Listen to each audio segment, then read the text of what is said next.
జరుగుతారో తెలియదు పరిస్థితి. అంటే మొత్తం ఆర్థిక ఉగ్రవాదం సృష్టించారు, చిక్కుముళ్ళేశారు.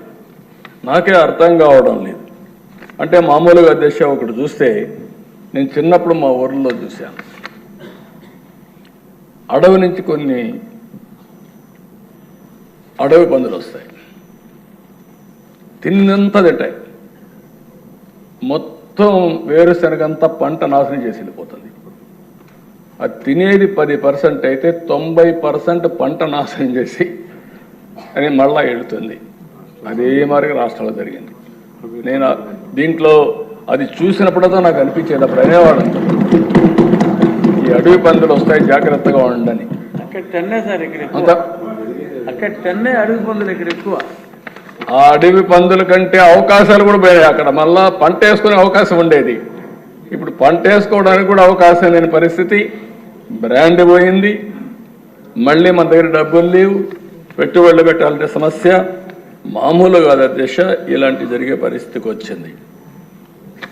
ప్రజలను నమ్మి ఓటేస్తే, విశ్వసించి ఓటేస్తే ఇంత దుర్మార్గంగా ప్రవర్తించగలుగుతారంటే కూడా చాలా బాధేస్తుంది. సంపద సృష్టించేదానికి ఉపయోగపడే ఒక్క పని కూడా చేయలేదు. అన్ని రంగాల్లో తిరోగమనంలోకి వెళ్ళిపోయినాయి. సంపద సృష్టించి ఆటోమేటిక్గా వచ్చే ప్రాజెక్టులు కూడా నాశనం చేసే పరిస్థితికి వచ్చారు. పెట్టుబడులు పెడతామని వస్తే తరివేశారు. పెట్టుబడులు పెట్టాలంటే నమ్మకాలు పోయినాయి. కడాన దిశ మీరు ఒకసారి ఆలోచిస్తే కొంతమంది అన్నారు, ఈసారి ఎన్డీఏ మీరందరూ గెలవకపోతే మాకేదో 1 ఎకరా 2 ఎకరాల భూములు ఉన్నాయి, ఇది కూడా అమ్మేసుకొని మేము వెళ్ళిపోతాం అనే పరిస్థితికి వచ్చారు. అంటే ఎంత ఫ్రస్ట్రేషన్లో ఉన్నారో ఇది ఒక ఉదాహరణ.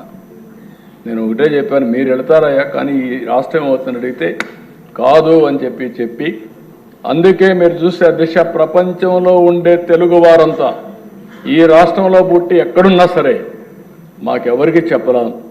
4 నెలలు 5 నెలలుండి లక్షల రూపాయలు ఖర్చు పెట్టి ఎన్డీఏ గెలిచిన తర్వాత తిరిగి వెళ్ళారంటే అది వాళ్ళల్లో ఉండే పట్టుదల, ఆ రోజు వాళ్ళు చూసినటువంటి నగ్న సత్యాలని చెప్పి కూడా నేను మీకు తెలియజేస్తున్నా.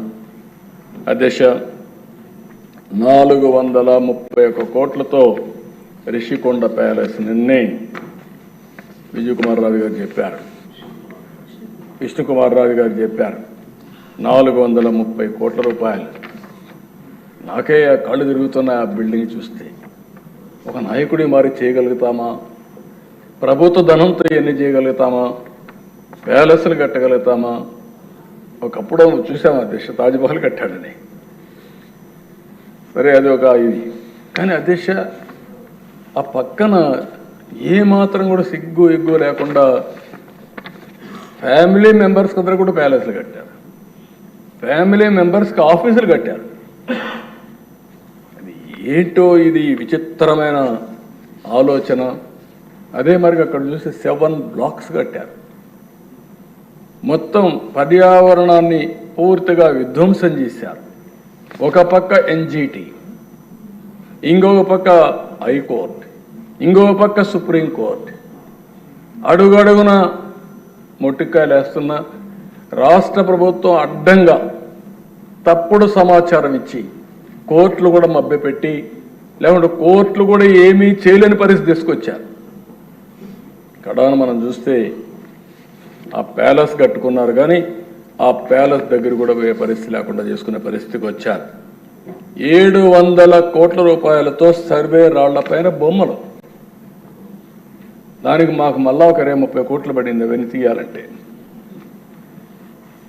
అదే మార్గ దిశ ఎక్కడ చూసినా వీళ్ళ ఇష్ట ప్రకారం రంగులేశారు. కోర్టు ఆదేశాలతో మళ్ళా 100,000 కోట్ల రూపాయలు ఖర్చు పెట్టి ఆ రంగులని తీయడానికి ఖర్చు అయ్యే పరిస్థితి వచ్చింది. 400 కోట్ల రూపాయలతో ప్రకటనలు వాళ్ళ పేపర్కే ఇచ్చుకునే పరిస్థితికి వచ్చారు. కడాన వాలంటీర్స్ కూడా సాక్షి పేపర్ ఇవ్వాలని చెప్పి సాక్షి పేపర్ ఇప్పించే పరిస్థితికి వచ్చారు. ఎంత అధికార దుర్వినియోగం చేయాలని అన్నీ చేశారు. కడాన ఒక 500 కోట్ల రూపాయలు ఖర్చు పెట్టుంటే ఈ గుంతలన్నీ పూడ్చే పరిస్థితి వచ్చేది. దానికి మనసు రాల. దీనికి మాత్రం డబ్బులన్నీ తగిలేసే పరిస్థితికి వచ్చారు.